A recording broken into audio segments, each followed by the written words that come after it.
Inilah sosok Irjen Pol Sony Sonjaya, seorang jenderal bintang 2 yang menjadi komplotan Dadang Hidayana dalam melakukan aksi korupsi dana MBG, guys. Diperkirakannya, guys, mereka meraup miliaran rupiah setiap harinya dari tindakan korupsi anggaran MBG tersebut, guys. Wah, parah banget ya, guys. Padahal dia adalah seorang jenderal polisi yang seharusnya menegakkan hukum. Malah dia yang menjadi pelaku hukumnya, guys. Bagaimana sosok jenderal polisi korup, biadab, dan juga tamak ini, guys? Yuk kita bahas. Jadi ya, guys, selain menangkap Dadang Hidayana yang menjabat sebagai kepala BGN, pihak Kejaksaan Agung juga menangkap mantan wakil kepala BGN yang bernama Irjen Pol Sony Sonjaya. Pihak Kejaksaan Agung menangkap jenderal bintang 2 ini ya, guys, dikarenakan dia juga terbukti ikut melakukan tindakan korupsi uang anggaran MBG, guys, dengan praktik jual beli dapur SPPG. Selain itu ya, guys, dia juga diduga memiliki beberapa titik dapur SPPG yang dikelola oleh yayasan fiktif yang ia buat sendiri, guys. Bahkan dengan cara ini dia bersama Dadan bisa meraup untung miliaran rupiah per harinya, guys. Wah, parah banget ya, guys. Padahal dia adalah seorang jenderal polisi yang seharusnya menjadi panutan bagi anak-anak buahnya untuk menegakkan hukum di negeri ini. Malah dia yang menjadi pengkhianat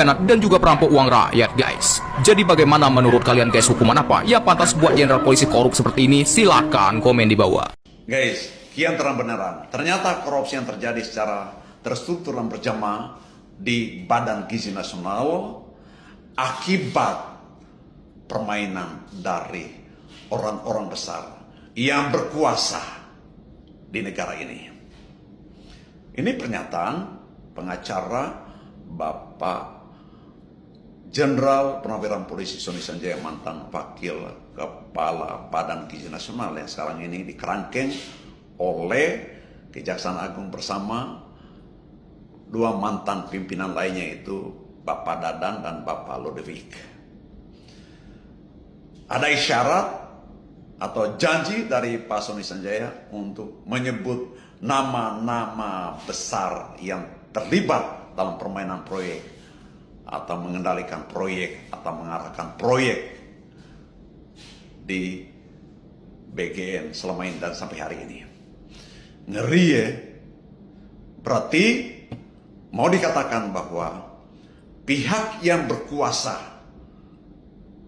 memanfaatkan proyek yang begitu banyak dan berhamburan di BGN. Tetapi siapa orang-orangnya? Ini kan belum disebutkan.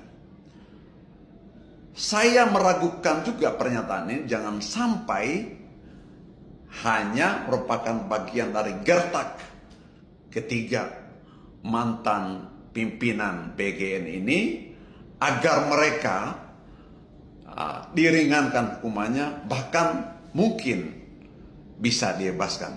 Kenapa? Karena kan kalau dengan menggertakkan menyebut nama-nama orang besar itu pasti terkait dengan apakah pihaknya Pak Prabowo atau pihaknya DPR atau pihaknya Pak Jokowi atau yang lain, terserah.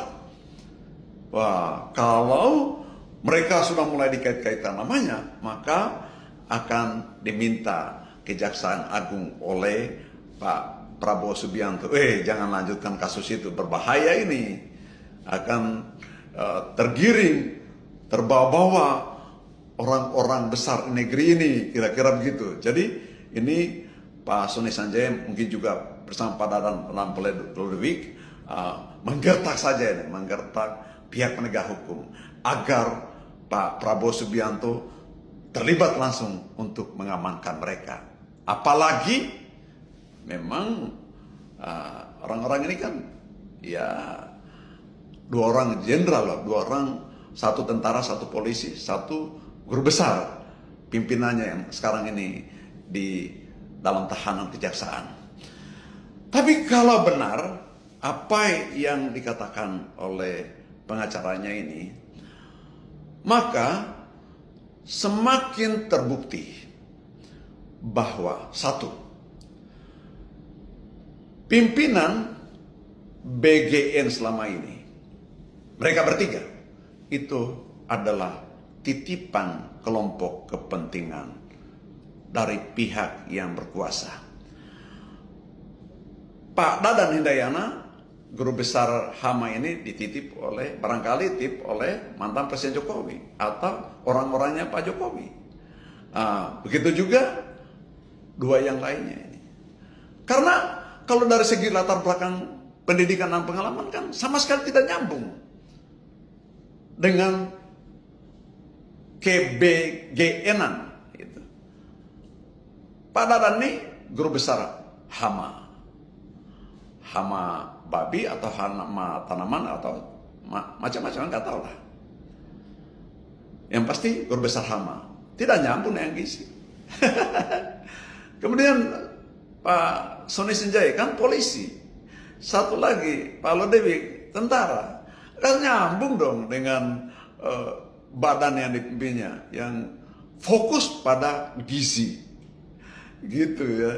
Jadi ini ketiga orang ini dianggap bisa dikendalikan, apalagi dari tentara dan polisi kan, wah ini pokoknya menganggap bisa semuanya, bisa dilawan, bisa dilakukan dan bisa dilawan pihak-pihak yang menggertak PGN atau proyek-proyek mereka, gitu ya. Bisa mengamankan proyek-proyek IBGN lah, bisa dipercaya. Jadi sekali lagi, ini titipan kelompok pentingan. Yang kedua, ini BG ini sengaja dirancang untuk ya semacam lembaga bancakan atas nama menjadikan warga bangsa ini, murid-muridnya bergizi. Sehingga proyek digelontorkan, wah, dijamin oleh presiden. Karena merupakan proyek prioritas dari Presiden Prabowo Subianto, sehingga mereka semua dijamin. Padahal di situ adalah tumpukan uang yang setiap hari mengalir, dan ada unsur bisnisnya di situ karena diproyekkan. MBG kan proyeknya yang penting, bukan gizinya, proyeknya itu. Jadi ini yang dimanfaatkan oleh pihak yang berkuasa. Hanya saja sekali lagi masih samar nih, masih gelap nih siapa orang-orang besar. Tapi yang sudah pasti, orang-orang besar itu adalah dari barisan yang berkuasa. Tidak mungkin orang yang tidak berkuasa seperti misalnya dari PKS, dari Nasdem, dari PDIP, dari unsur partai politik, atau dari orang awam yang datang ke sana menggertak untuk kasih proyek saya, bagi proyek ke orang ini dan sebagainya. Enggak, tapi pasti dari pihak yang menentukan, pejabat yang memiliki posisi menentukan di sana. Ya itulah janji-janji Presiden omon-omon ya seperti ini, akan memperbanyak pengangguran-pengangguran yang ada di Konoha.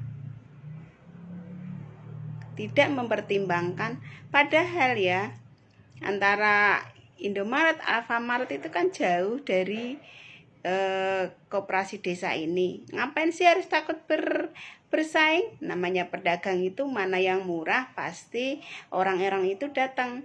Sama aja kalau harganya di koperasi mahal akan lari ke warung-warung kecil gitu loh. Malah yang bersaing itu warung-warung kecil yang ada di perdesaan, bukan bersaingnya sama Indomaret. Bener gak Bang?